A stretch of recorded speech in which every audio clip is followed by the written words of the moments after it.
Bon, imaginons un peu la scène. On est en plein mois d'avril 2026, c'est l'heure du déjeuner au collège, quelqu'un entre dans la cantine, repère le groupe avec lequel il a l'habitude de s'asseoir et s'approche tranquille pour participer à la discussion. Jusqu'ici, rien de bien anormal. Ouais, sauf que cette personne porte une marque de basket bien spécifique. Et le simple fait de porter ses chaussures déclenche un phénomène physique complètement aberrant. Ah, genre une mise à l'écart immédiate? Pire que ça, sa voix est soudainement assourdie. Ses blagues n'arrivent qu'à moitié avec un décalage bizarre. Son visage apparaît comme flouté aux yeux des autres. Et le reste du groupe, incapable de l'entendre clairement, finit par la regarder avec un mélange de pitié et d'agacement. Et ils y reprennent leur discussion sans elle, en gros. C'est ça. Il la zappe. Bon, l'idée qu'un vêtement puisse physiquement bloquer la communication, ça semble absurde, dit comme ça.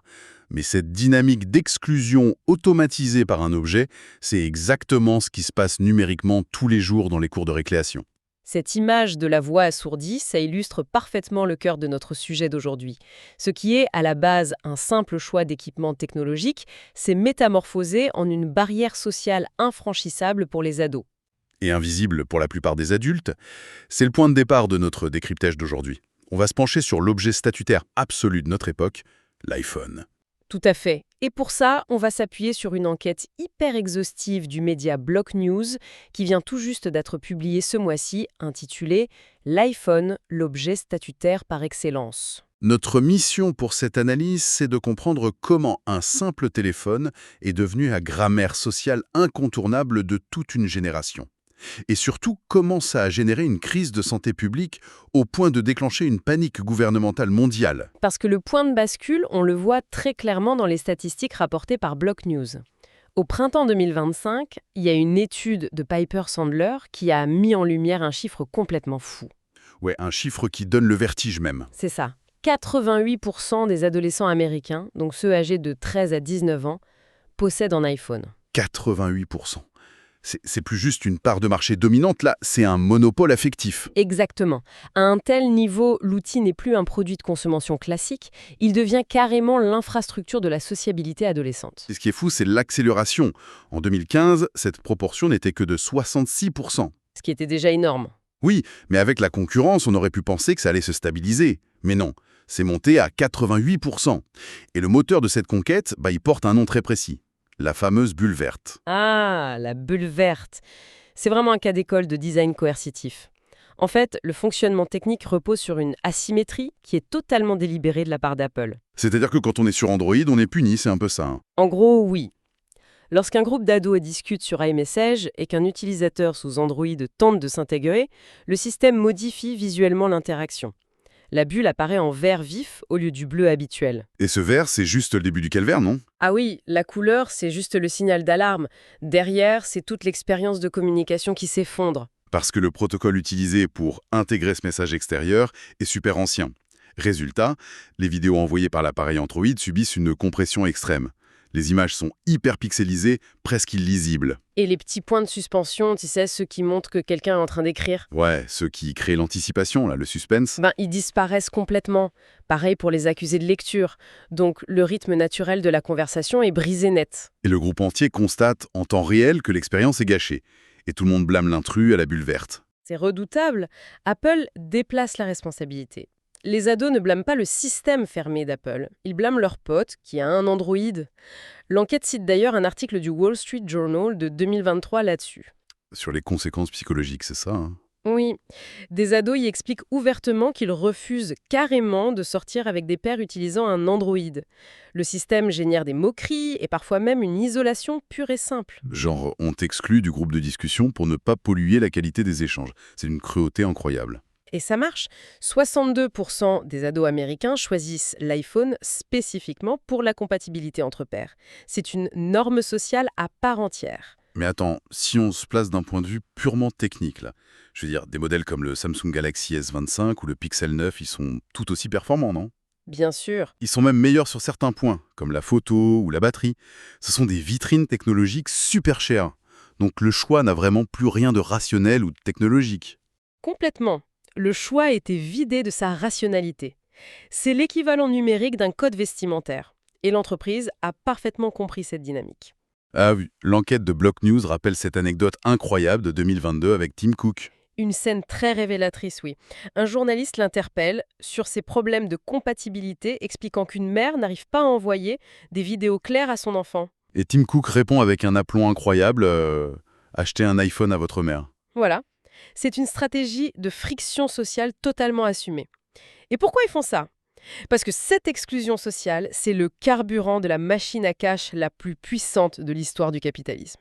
Ah, bah on y vient. En octobre 2025, la valorisation d'Apple a franchi le cap impensable des 4000 milliards de dollars. 4000 milliards. C'est un chiffre qui donne le tournis. Et si on regarde juste les revenus générés par l'iPhone, sur l'année fiscale 2025, on parle de 209,5 milliards de dollars. L'enquête fait une comparaison assez dingue avec le Portugal, je crois. Oui, c'est supérieur au PIB annuel du Portugal tout entier. Juste la vente de téléphones. Même Tim Cook a qualifié ces résultats d'étourdissants. Mais logiquement, un téléphone vendu à ce prix-là, parce qu'on parle d'un prix moyen de plus de 1000 dollars en Amérique du Nord, on devrait le garder longtemps et faire jouer la concurrence au moment de changer, non? En théorie, oui, mais la dynamique à l'œuvre ici défie totalement les lois habituelles. C'est là qu'intervient le concept de capture générationnelle. C'est-à-dire? Le fait qu'il ne quitte plus jamais la marque. Exactement, le taux de rétention est historique. Plus de 90% des utilisateurs d'iPhone rachètent un iPhone. Le piège se referme très tôt. Genre les parents qui cèdent à la pression sociale pour leur enfant de 11 ans. Voilà. Tu offres un iPhone à 11 ans pour éviter la bulle verte à la cantine. Mais du coup, à 25 ans, cet enfant s'équipe d'un Mac. À 35 ans, d'une montre connectée. L'iPhone, ce n'est pas le produit final. C'est juste un portail d'entrée. Moi, j'aime bien voir ça comme un péage d'autoroute. Apple ne se contente pas de te vendre la voiture, il contrôle l'autoroute numérique sur laquelle tu vas rouler tous les jours. C'est une excellente analogie. Et une fois sur cette autoroute, sortir coûte trop cher psychologiquement. Quitter l'iPhone, c'est perdre ses photos, ses abonnements familiaux, son identité numérique, quoi. Et pendant que tu roules sur leur autoroute, tu paies des péages continus. Le stockage cloud, Apple Music, les commissions sur l'App Store, ces services rapportent à eux seuls 109 milliards de dollars par an aujourd'hui. C'est colossal. Et pour analyser ça, l'enquête cite Counterpoint Research qui décrit l'iPhone comme le sac Birkin de la Gen Alpha. C'est tout à fait ça. Sur le papier, c'est un produit de luxe, mais Apple a réussi l'exploit de créer un luxe démocratisable. Oui, grâce au crédit, au paiement en plusieurs fois, au forfait des opérateurs qui te lissent le prix sur 2 ans. Absolument. L'objet devient accessible, mais garde son aura statutaire. En France notamment, l'enquête souligne que ça ajoute le prestige du cool américain. Et même à l'intérieur de la marque, il y a une hiérarchie, non? Avoir l'iPhone de base, c'est pas pareil que d'avoir le Pro Max. Ah oui, poser nonchalamment un modèle Pro Max sur la table d'un café, avec ses gros objectifs photo bien visibles, c'est un signal social très fort. Le design est pensé pour que le niveau de gamme soit repéré instantanément. Mais du coup, une question me vient. Est-ce qu'Apple a vraiment créé ce besoin d'appartenance ou est-ce qu'ils ont juste, disons, piraté la psychologie humaine de base des ados? C'est la grande question. Biologiquement, à l'adolescence, s'intégrer au groupe est une question de survie sociale. Apple n'a pas inventé cette angoisse. Ils l'ont juste instrumentalisé, en gros. Exactement. En instaurant la frontière visuelle de la bulle verte, ils laissent la cruauté naturelle des ados faire le travail d'exclusion à leur place. Sauf que cette instrumentalisation, elle a des dommages collatéraux. Et c'est là que l'enquête de Block News devient vraiment sombre. Cet outil d'inclusion sociale est en réalité un instrument de drainage mental sans précédent. Les données sont terrifiantes. Un adolescent français moyen passe aujourd'hui 3 heures et 40 minutes par jour sur son smartphone. 3h40. Et dont plus de la moitié sur les réseaux sociaux, c'est ça? C'est ça. Presque 4 heures quotidiennes soustraites au sommeil, à la concentration profonde pour un cerveau en pleine maturation, face à des algorithmes conçus pour maximiser l'attention. Et la science commence à faire les comptes. L'OCDE montrait déjà en 2024 que 43% des élèves français sont anxieux quand leur téléphone n'est pas à côté d'eux. L'enquête fait aussi écho au rapport Enfants et écran d'avril 2024. On y parle d'un risque d'irréversibilité des troubles de l'attention. C'est pas juste une question de mauvaise note, c'est le circuit neuronal qui est modifié. Et sans compter l'explosion du cyberharcèlement, qui touche 1 ado sur 3 aujourd'hui. Ouais, la violence de la cour de récré qui te suit jusque dans ton lit, littéralement. Mais ce qui m'a le plus choqué dans l'article de Block News, c'est cette étude de l'Université de San José sur le concept de brain drain. Ah, le drainage du cerveau. Mené en 2016, oui. Elle est fascinante et inquiétante. Les chercheurs ont prouvé que la simple présence physique du téléphone, même éteint et face contre la table, diminue drastiquement nos capacités cognitives. Attends, même éteint et retourné, l'appareil siphonne notre attention? Mais c'est comme essayer de travailler avec un énorme gâteau au chocolat sous le nez en permanence, tout en sachant qu'on n'a pas le droit d'y toucher. C'est une très bonne image. Le cerveau doit mobiliser de l'énergie juste pour inhiber l'envie de regarder le téléphone. C'est une charge mentale permanente. Ton cortex préfrontal s'épuise à résister, donc tu as moins de bande passante pour ton travail. Mais comment un petit rectangle de verre peut avoir une telle emprise sur nous? Parce qu'il agit sur les circuits de la récompense avec un mécanisme de renforcement variable. C'est exactement le modèle des machines à sous au casino. Ah oui, tu tires la manette sans savoir si tu vas gagner? Voilà. Quand l'ado regarde son écran, une notification peut être un message super valorisant ou rien du tout. C'est cette incertitude qui déclenche des pics de dopamine et maintient le système nerveux en alerte constante. Bon, face à un tel consensus scientifique, chute des performances, angoisse, troubles du sommeil, l'équation n'est plus juste sociologique, c'est devenu une urgence de santé publique. Et ça nous amène à la dernière partie de l'enquête Block News, la guerre des États contre ce monopole. Et c'est un basculement historique. La chronologie dressée par Block News pour 2025 et 2026 montre une véritable contre-offensive mondiale. Parce qu'on s'est rendu compte que l'éducation aux médias ou le contrôle parental, face à des ingénieurs surpayés dans la Silicon Valley, ça ne suffisait pas. C'est ça. En France, après l'échec partiel de la loi de 2018, il y a eu un changement de paradigme. Septembre 2025, on a vu arriver le dispositif portable en pause. Oui, les pochettes sécurisées à l'entrée des collèges. On neutralise physiquement l'appareil. Et le calendrier s'est encore durci. L'enquête rappelle l'annonce du 31 décembre 2025 par le président pour une nouvelle loi très stricte prévue pour septembre 2026. On parle d'une interdiction totale des téléphones au lycée et carrément une interdiction des réseaux sociaux pour les moins de 15 ans. Le texte est d'ailleurs en ce moment même au Sénat, en 7 avril 2026. C'est un mouvement massif.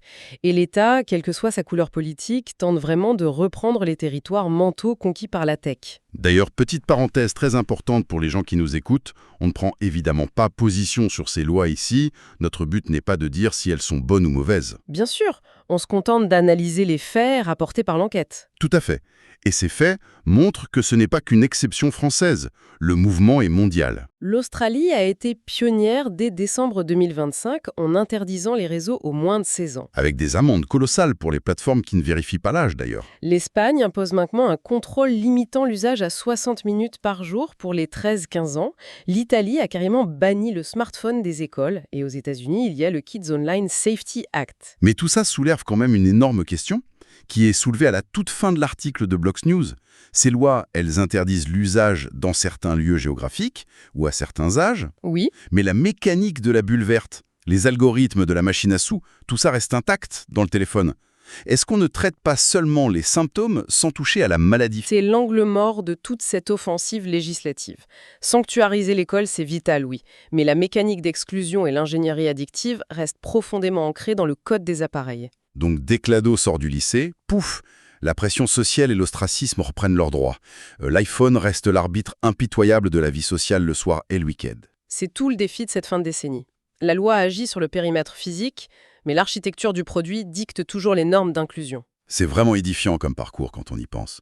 Au départ, une simple décision d'ingénierie d'Apple sur la couleur d'une bulle de message. Une décision très calculée. Oui, qui crée une exclusion sociale massive. Cette bulle verte garantit la loyauté d'une génération, propulse la marque à 4 000 milliards de dollars, mais au prix d'une crise d'anxiété mondiale si grave que les gouvernements sont obligés de légiférer massivement en 2026. Ça prouve une chose fondamentale sur notre époque. Le design d'une interface a aujourd'hui une force de coercition sociale parfois supérieure à celle des lois. Le vrai pouvoir réside dans l'architecture invisible de nos interactions quotidiennes. C'est une excellente conclusion. Mais on va se laisser avec une dernière pensée un peu provocatrice pour prolonger ce décryptage. En ce mois d'avril 2026, Apple fête ses 50 ans. Un demi-siècle déjà. Et les projections montrent que la génération Alpha, ce née après 2013, pourrait faire grimper les parts de marché d'Apple à plus de 70% aux États-Unis d'ici 2030. C'est une génération où déjà un quart des préados britanniques disent envisager la chirurgie esthétique à cause de la pression de l'image. C'est terrifiant. Alors la question à méditer, c'est la suivante.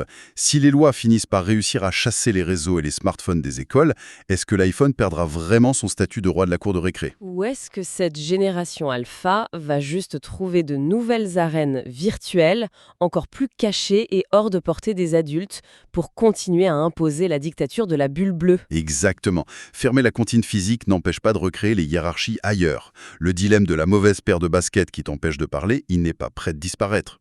L'arène va juste muter. C'est certain, le problème va juste se déplacer. C'est une image à garder en tête la prochaine fois qu'une bulle verte surgira avec fracas dans votre conversation iMessage. C'est la fin de notre analyse approfondie. Merci de nous avoir suivis et à très vite pour une nouvelle plongée au cœur de l'information.